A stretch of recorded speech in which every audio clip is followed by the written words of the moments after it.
হায় আল্লাহ, আমার খালি মনে হয় আমি যদি কোনোদিন কোনো মন্ত্রণালয় বা কোনো দেশ পরিচালনার দায়িত্ব পেতাম, আমি জানি না আমি চেঞ্জ হবো নাকি ভবিষ্যতে, বা যদি পেতাম, জীবন দিয়ে কাজ করতাম খালি মানুষের হৃদয় জয় করার জন্য। মানুষের হৃদয় জয় করা মানে আল্লাহর হৃদয় জয় করা।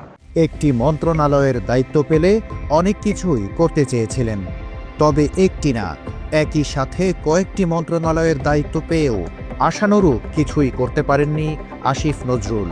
অন্তত সামাজিক যোগাযোগ মাধ্যমে তাকে নিয়ে সমালোচনা থেকে সেই প্রমাণই পাওয়া যায়। জুলাই যোদ্ধাদের প্রত্যক্ষ এবং পরোক্ষ সহযোগিতায় গঠিত হয়েছে অন্তর্বর্তী সরকার, আর এই সরকারের অন্যতম গুরুত্বপূর্ণ পদ আইন উপদেষ্টার দায়িত্ব পালন করছেন আসিফ নজরুল। অথচ জুলাই হত্যা এবং হত্যা চেষ্টা মামলার আসামিদের দ্রুত জামিন দেওয়ার জন্য সরাসরি আসিফ নজরুলের ওপরেই ক্ষোভ ঝেড়েছে সাধারণ মানুষ। আসিফ নজরুলের পদত্যাগ কেন নয়, ঘুষ খায়, ঘুষ খাওয়া না খাইলে হয় কেন এইটা কোনো অ্যাকশন নেয় না? ও তো রাজপথে ছিল একদিন, ও তো আমাদের মতো এরকম রাস্তায় ছিল, ওর কি কথা মনে নাই? কেন এখন এই কাজ ঠিকঠাক ভাবে করে? আর কত কোটি টাকা খাইছে এই যে এই আসামিরা এখন ছাইরা দেয়, আসামিদের জামিন দেয় কেন? কি কারণ? আমরা চাই এই লোকের। কয়েকদিন আগে কথিত চাঁদাবাজির মামলায় গ্রেপ্তার করা হয় জুলাই কন্যা হিসেবে খ্যাত তাহরিমা জান্নাত সুরভিকে। এছাড়া সম্প্রতি বৈষম্য বিরোধী ছাত্র আন্দোলনের হবিগঞ্জ জেলা শাখার সাধারণ সম্পাদক মাহদি হাসানকেও আটক করে আদালতে হাজির করা হয়। পরে অবশ্য আলাদাভাবে ইতিমধ্যেই জামিন পেয়েছেন দুজনই। এই ঘটনায় জুলাই যোদ্ধাদের অপমান করা হয়েছে মনে করে আসিফ নজরুলের ব্যর্থতাকেই দায়ী করছেন অনেকে। অবশ্যই আসিফ নজরুল স্যারের দায় আছে, কারণ যেহেতু 5 আগস্টের পরবর্তী সময় আমরা ইন্টেরিয়ামে ওনাদের বসাইছি, আমাদের ভাইদের রক্ত এবং আমাদের ত্যাগের বিনিময়ে ওনারা এই চেয়ারগুলিতে বসছেন। আমরা মনে করি অবশ্যই তার দায় আছে, কেননা আজকে যদি আমরা এই মবগুলো সৃষ্টি না করে, আমরা যদি এই থানা এবং যে জ্বালাও করা যে কর্মসূচি ছিল, আমাদের লং মার্চ যে কর্মসূচি ছিল, এগুলো না দিলে এই স্বৈরাচারের পতন হতো না। জুলাইয়ের অন্যতম শীর্ষ নেতা এবং ইনকিলাব মঞ্চের মুখপাত্র শহীদ শরীফ ওসমান হাদির হত্যাকারীকে এখনও গ্রেপ্তার করতে পারেনি আইন শৃঙ্খলা বাহিনী। অথচ প্রথম আলোর ডেইলি স্টারের অগ্নিকাণ্ডে ঢালাওভাবে গ্রেপ্তার করা হয়েছে অনেককেই। এই দুই ঘটনাকে মিলিয়ে আসিফ নজরুলের দ্বিচারিতার সমালোচনা করছেন সাধারণ মানুষ।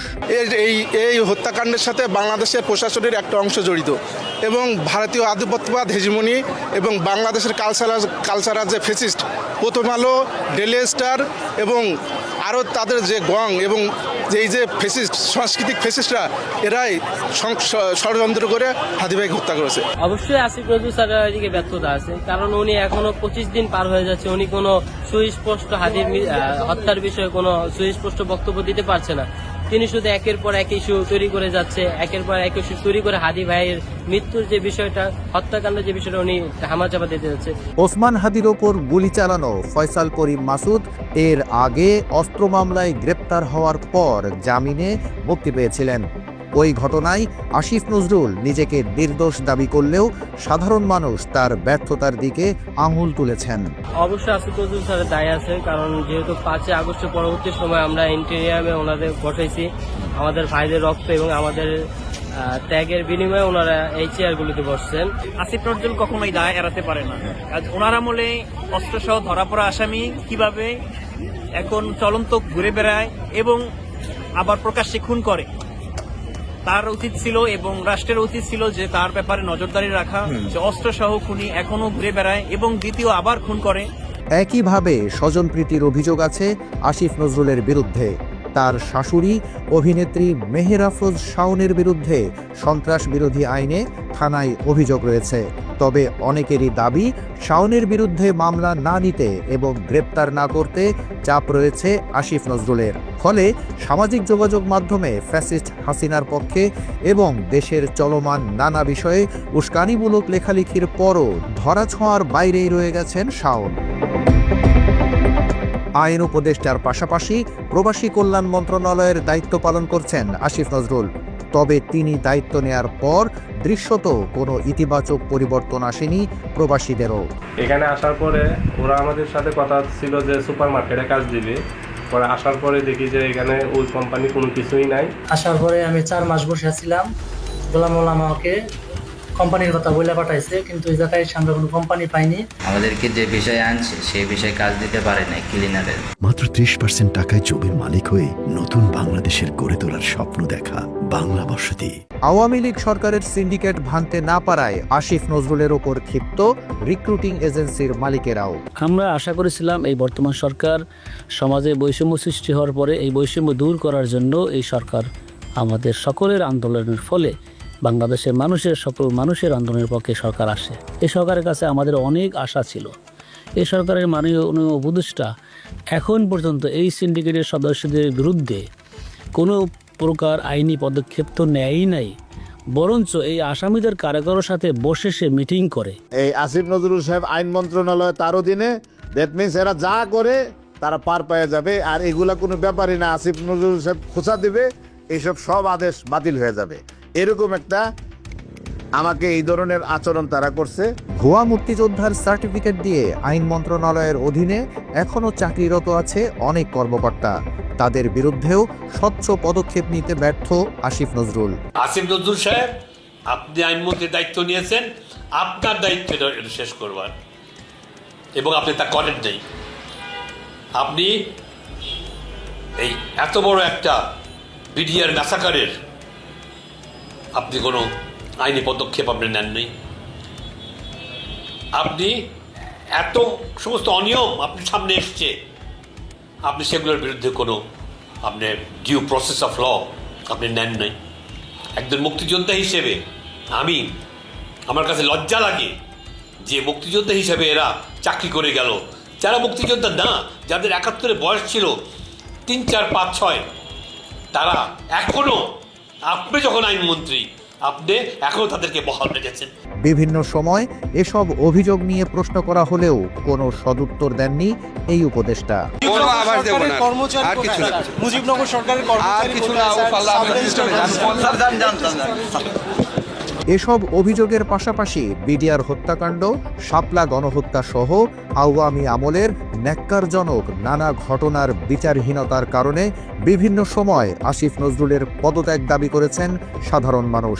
আইন উপদেষ্টা আজকে রাত 8টার ভিতরে যদি পদত্যাগ না করে, তাহলে স্বরাষ্ট্র মন্ত্রণালয় এবং আইন মন্ত্রণালয় ঘেরাও করা হবে। আসিফ নজরুল, খোদাবাক চৌধুরী, তাদের কি ঐতিহাসিক ডকুমেন্ট, নেগেটিভ রিপোর্ট আমরা আছে, ওইগুলো নিয়ে বলছি না, কিন্তু 1 বছরে ক্ষমতায় অধিষ্ঠিত হওয়ার পরে তারা যে ধরনের কার্যক্রম করছে সেই হিসাবে তো দিতে পারতেছে না। একটা দৃশ্যমান বিচার করছে।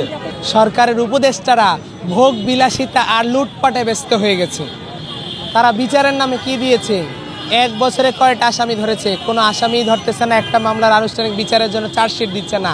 আইন উপদেষ্টা উদর পিন্ডি ভোরদরগারে চাপাচ্ছে, উনি বিচারপতিদের নিয়োগ দিচ্ছে, উনি নীরব ভূমিকা পালন করতেছে কেন? এই যে জামিন দিচ্ছে, উনি কিছু বলতেছে না কেন? উনি রয়ের এজেন্ডা বাস্তবায়ন করতেছে। উনিও নিশ্চয়ই টাকার ভাগ পায়, তা না হলে কোনো ব্যবস্থা কেন নিচ্ছে না? আজকে জামিন হচ্ছে না, 6 মাস 7 মাস ফ্রম দ্য বিগিনিং থেকে জামিনে চলে যাচ্ছে। এর জন্য অনতি বিলম্বে এই রয়ের এজেন্ট আইন উপদেষ্টাকে পদত্যাগ করতেই হবে। জুলাইয়ের রাজপথের শীর্ষ নেতারাও অনেক সময় আসিফ নজরুলকে গদি থেকে টেনে হিচড়ে নামানোর হুঁশিয়ারি দিয়েছেন।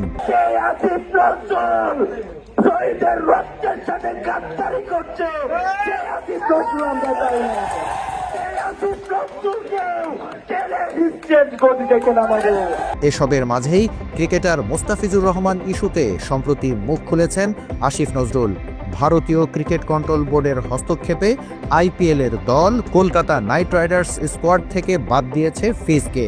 এরই প্রেক্ষিতে ফেসবুকে মোস্তাফিজের পক্ষে একাধিক পোস্ট দিয়েছেন যুব ও ক্রীড়া উপদেষ্টা আসিফ নজরুল। হাদির হত্যাকারীকে ধরতে না পারলেও ফিজ ইস্যুতে মানুষের সহানুভূতি পেতেই ফাঁকা বলি ছুটছেন তিনি, এমন দাবি নেটিজেনদের। একইভাবে 17 বছরের জুলাই যোদ্ধা সুরভিকে যারা রিমান্ডে নিয়েছে, তাদের বিরুদ্ধে আইন উপদেষ্টা কী পদক্ষেপ নেন, এটি নিয়েও সামাজিক যোগাযোগ মাধ্যমে প্রশ্ন রেখেছেন অনেকে। আল্লাহর কাছে সুযোগ চেয়ে সুযোগ পেয়েছিলেন আসিফ নজরুল, তবে কাজের জন্য প্রশংসার চাইতে সমালোচিতই হয়েছেন বেশি। তাই তো মানুষের এখনকার দাবি, হায় আল্লাহ, আর কত টাকা হলে থামবেন আসিফ নজরুল? দাউদ ইব্রাহিম, বাংলা এডিশন।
হায় আল্লাহ, আমার খালি মনে হয় আমি যদি কোনোদিন কোনো মন্ত্রণালয় বা কোনো দেশ পরিচালনার দায়িত্ব পেতাম, আমি জানি না আমি চেঞ্জ হবো নাকি ভবিষ্যতে, বা যদি পেতাম, জীবন দিয়ে কাজ করতাম খালি মানুষের হৃদয় জয় করার জন্য। মানুষের হৃদয় জয় করা মানে আল্লাহর হৃদয় জয় করা। একটি মন্ত্রণালয়ের দায়িত্ব পেলে অনেক কিছুই করতে চেয়েছিলেন, তবে একটি না, একই সাথে কয়েকটি মন্ত্রণালয়ের দায়িত্ব পেয়েও আশানুরূপ কিছুই করতে পারেননি আসিফ নজরুল। অন্তত সামাজিক যোগাযোগ মাধ্যমে তাকে নিয়ে সমালোচনা থেকে সেই প্রমাণই পাওয়া যায়। জুলাই যোদ্ধাদের প্রত্যক্ষ এবং পরোক্ষ সহযোগিতায় গঠিত হয়েছে অন্তর্বর্তী সরকার, আর এই সরকারের অন্যতম গুরুত্বপূর্ণ পদ আইন উপদেষ্টার দায়িত্ব পালন করছেন আসিফ নজরুল। অথচ জুলাই হত্যা এবং হত্যা চেষ্টা মামলার আসামিদের দ্রুত জামিন দেওয়ার জন্য সরাসরি আসিফ নজরুলের ওপরেই ক্ষোভ ঝেড়েছে সাধারণ মানুষ। আসিফ নজরুলের পদত্যাগ কেন নয়, ঘুষ খায়, ঘুষ খাওয়া না খাইলে হয় কেন এইটা কোনো অ্যাকশন নেয় না? ও তো রাজপথে ছিল একদিন, ও তো আমাদের মতো এরকম রাস্তায় ছিল, ওর কি কথা মনে নাই? কেন ও এখন এই কাজ ঠিকঠাক ভাবে করে? আর কত কোটি টাকা খাইছে? এই যে এই আসামিরা এখন ছাইরা দেয়, আসামিদের জামিন দেয় কেন? কি কারণ? আমরা চাই এই লোকের কয়েকদিন আগে কথিত চাঁদাবাজির মামলায় গ্রেপ্তার করা হয় জুলাই কন্যা হিসেবে খ্যাত তাহরিমা জান্নাত সুরভিকে। এছাড়া সম্প্রতি বৈষম্য বিরোধী ছাত্র আন্দোলনের হবিগঞ্জ জেলা শাখার সাধারণ সম্পাদক মাহদি হাসানকেও আটক করে আদালতে হাজির করা হয়। পরে অবশ্য আলাদাভাবে ইতিমধ্যেই জামিন পেয়েছেন দুজনই। এই ঘটনায় জুলাই যোদ্ধাদের অপমান করা হয়েছে মনে করে আসিফ নজরুলের ব্যর্থতাকেই দায়ী করছেন অনেকে। অবশ্যই আসিফ নজরুল স্যারের দায় আছে, কারণ যেহেতু 5 আগস্টের পরবর্তী সময় আমরা ইন্টেরিয়ামে ওনাদের বসাইছি, আমাদের ভাইদের রক্ত এবং আমাদের ত্যাগের বিনিময়ে ওনারা এই চেয়ারগুলিতে বসছেন। আমরা মনে করি অবশ্যই তার দায় আছে, কেননা আজকে যদি আমরা এই মবগুলো সৃষ্টি না করে, আমরা যদি এই থানা এবং যে জ্বালাওপোড়া যে কর্মসূচি ছিল, আমাদের লং মার্চ যে কর্মসূচি ছিল, এগুলো না দিলে এই স্বৈরাচারের পতন হতো না।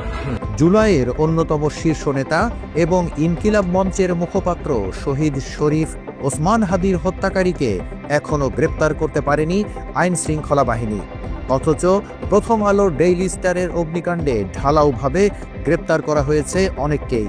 এই দুই ঘটনাকে মিলিয়ে আসিফ নজরুলের দ্বিচারিতার সমালোচনা করছেন সাধারণ মানুষ।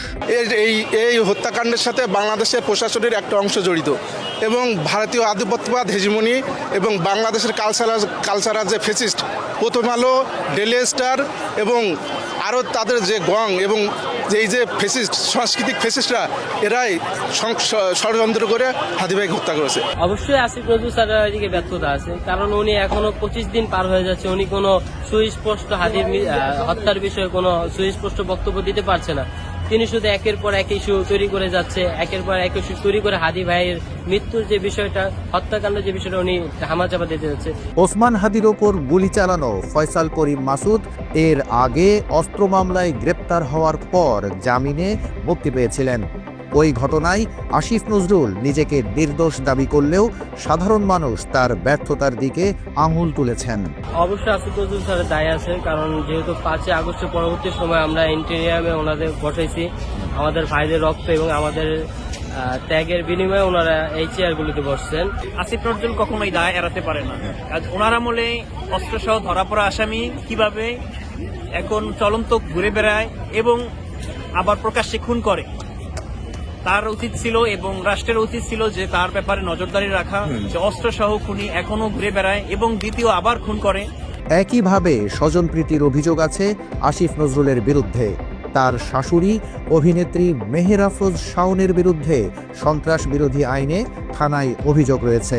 তবে অনেকেরই দাবি শাওনের বিরুদ্ধে মামলা না নিতে এবং গ্রেপ্তার না করতে চাপ রয়েছে আসিফ নজরুলের। ফলে সামাজিক যোগাযোগ মাধ্যমে ফ্যাসিস্ট হাসিনার পক্ষে এবং দেশের চলমান নানা বিষয়ে উস্কানিমূলক লেখালেখির পরও ধরাছোঁয়ার বাইরেই রয়ে গেছেন শাওন।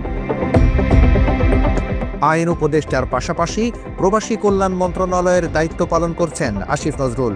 তবে তিনি দায়িত্ব নেয়ার পর দৃশ্যত কোনো ইতিবাচক পরিবর্তন আসেনি প্রবাসীদেরও। এখানে আসার পরে ওরা আমাদের সাথে কথা ছিল যে সুপার মার্কেটে কাজ দিবে, পরে আসার পরে দেখি যে এখানে ওই কোম্পানি কোনো কিছুই নাই। আসার পরে আমি 4 মাস বসে আছিলাম, গোলাম আমাকে কোম্পানির কথা বলে পাঠাইছে, কিন্তু এই জায়গায় আমরা কোনো কোম্পানি পাইনি। আমাদেরকে যে বিষয়ে আনছে সেই বিষয়ে কাজ দিতে পারে না ক্লিনারের। আওয়ামী লীগ সরকারের সিন্ডিকেট ভাঙতে না পারায় আসিফ নজরুলের ওপর ক্ষিপ্ত রিক্রুটিং এজেন্সির মালিকেরাও। আমরা আশা করেছিলাম এই বর্তমান সরকার সমাজে বৈষম্য সৃষ্টি হওয়ার পরে এই বৈষম্য দূর করার জন্য এই সরকার আমাদের সকলের আন্দোলনের ফলে বাংলাদেশের মানুষের সকল মানুষের আন্দোলনের পক্ষে সরকার আসে। এই সরকারের কাছে আমাদের অনেক আশা ছিল। এই সরকারের মাননীয় উপদেষ্টা এখন পর্যন্ত এই সিন্ডিকেটের সদস্যদের বিরুদ্ধে কোনো প্রকার আইনি পদক্ষেপ তো নেয়ই নাই, বরঞ্চ এই আসামিদের কারাগারের সাথে বসে সে মিটিং করে। এই আসিফ নজরুল সাহেব আইন মন্ত্রণালয় তার অধীনে, দ্যাট মিনস এরা যা করে তারা পার পেয়ে যাবে, আর এগুলা কোনো ব্যাপারই না, আসিফ নজরুল সাহেব খোঁচা দিবে, এইসব সব আদেশ বাতিল হয়ে যাবে। এরকম একটা আমাকে এই ধরনের আচরণ তারা করছে। ভুয়া মুক্তিযোদ্ধার সার্টিফিকেট দিয়ে আইন মন্ত্রণালয়ের অধীনে এখনো চাকরিরত আছে অনেক কর্মকর্তা। তাদের বিরুদ্ধেও স্বচ্ছ পদক্ষেপ নিতে ব্যর্থ আসিফ নজরুল।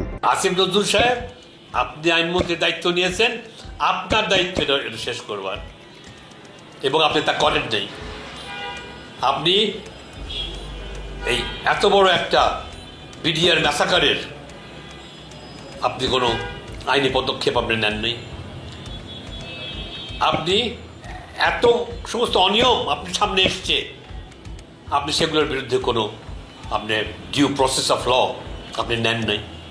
একজন মুক্তিযোদ্ধা হিসেবে আমার কাছে লজ্জা লাগে যে মুক্তিযোদ্ধা হিসেবে এরা চাকরি করে গেল, যারা মুক্তিযোদ্ধা না, যাদের ৭১ বয়স ছিল ৩, ৪, ৫, ৬, তারা এখনো, আপনি যখন আইনমন্ত্রী, আপনি এখনো তাদেরকে বহাল রেখেছেন। বিভিন্ন সময় এসব অভিযোগ নিয়ে প্রশ্ন করা হলেও কোনো সদুত্তর দেননি এই উপদেষ্টা। কোনো আভাস দেব না, আর কিছু না, মুজিবনগর সরকারের আর কিছু না। এসব অভিযোগের পাশাপাশি বিডিআর হত্যাকাণ্ড, শাপলা গণহত্যা সহ আওয়ামী আমলের ন্যাক্কারজনক নানা ঘটনার বিচারহীনতার কারণে বিভিন্ন সময় আসিফ নজরুলের পদত্যাগ দাবি করেছেন সাধারণ মানুষ। আইন উপদেষ্টা আজকে রাত ৮টার ভিতরে যদি পদত্যাগ না করে, তাহলে স্বরাষ্ট্র মন্ত্রণালয় এবং আইন মন্ত্রণালয় ঘেরাও করা হবে। আসিফ নজরুল, খোদাবাক চৌধুরী, তাদের কি ঐতিহাসিক ডকুমেন্ট, নেগেটিভ রিপোর্ট আমরা আছে, ওইগুলো নিয়ে বলছি না, কিন্তু ১ বছরে ক্ষমতায় অধিষ্ঠিত হওয়ার পরে তারা যে ধরনের কার্যক্রম করেছে সেই হিসাবে তো দিতে পারতেছে না। একটা দৃশ্যমান বিচার করছে। সরকারের উপদেষ্টারা ভোগ বিলাসিতা আর লুটপাটে ব্যস্ত হয়ে গেছে। তারা বিচারের নামে কি দিয়েছে? 1 বছরে কয়টা আসামি ধরেছে? কোনো আসামি ধরতেছে না, একটা মামলার আনুষ্ঠানিক বিচারের জন্য চার্জশিট দিচ্ছে না। আইন উপদেষ্টা উদুর পিন্ডি ভোরদোরগারে চাপাচ্ছে, উনি বিচারপতিদের নিয়োগ দিচ্ছে, উনি নীরব ভূমিকা পালন করতেছে কেন? এই যে জামিন দিচ্ছে, উনি কিছু বলতেছে না কেন? উনি রয়ের এজেন্ডা বাস্তবায়ন করতেছে। উনিও নিশ্চয়ই টাকার ভাগ পায়, তা না হলে কোনো ব্যবস্থা কেন নিচ্ছে না? আজকে জামিন হচ্ছে না, 6 মাস 7 মাস ফ্রম দ্য বিগিনিং থেকে জামিনে চলে যাচ্ছে।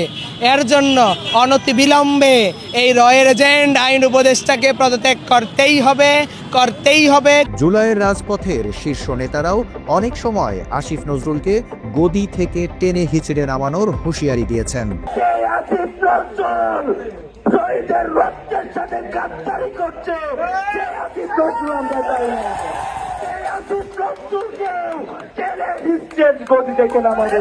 এসবের মাঝেই ক্রিকেটার মোস্তাফিজুর রহমান ইস্যুতে সম্প্রতি মুখ খুলেছেন আসিফ নজরুল। ভারতীয় ক্রিকেট কন্ট্রোল বোর্ডের হস্তক্ষেপে আইপিএলের দল কলকাতা নাইট রাইডার্স স্কোয়াড থেকে বাদ দিয়েছে ফিজকে। এরই প্রেক্ষিতে ফেসবুকে মোস্তাফিজের পক্ষে একাধিক পোস্ট দিয়েছেন যুব ও ক্রীড়া উপদেষ্টা আসিফ নজরুল। হাদির হত্যাকারীকে ধরতে না পারলেও ফিজ ইস্যুতে মানুষের সহানুভূতি পেতেই ফাঁকা বলি ছুটছেন তিনি, এমন দাবি নেটিজেনদের। একইভাবে 17 বছরের জুলাই যোদ্ধা সুরভিকে যারা রিমান্ডে নিয়েছে, তাদের বিরুদ্ধে আইন উপদেষ্টা কি পদক্ষেপ নেন, এটি নিয়েও সামাজিক যোগাযোগ মাধ্যমে প্রশ্ন রেখেছেন অনেকে। আল্লাহর কাছে সুযোগ চেয়ে সুযোগ পেয়েছিলেন আসিফ নজরুল, তবে কাজের জন্য প্রশংসার চাইতে সমালোচিতই হয়েছেন বেশি। তাই তো মানুষের এখনকার দাবি, হায় আল্লাহ, আর কত টাকা হলে থামবেন আসিফ নজরুল? দাউদ ইব্রাহিম, বাংলা এডিশন।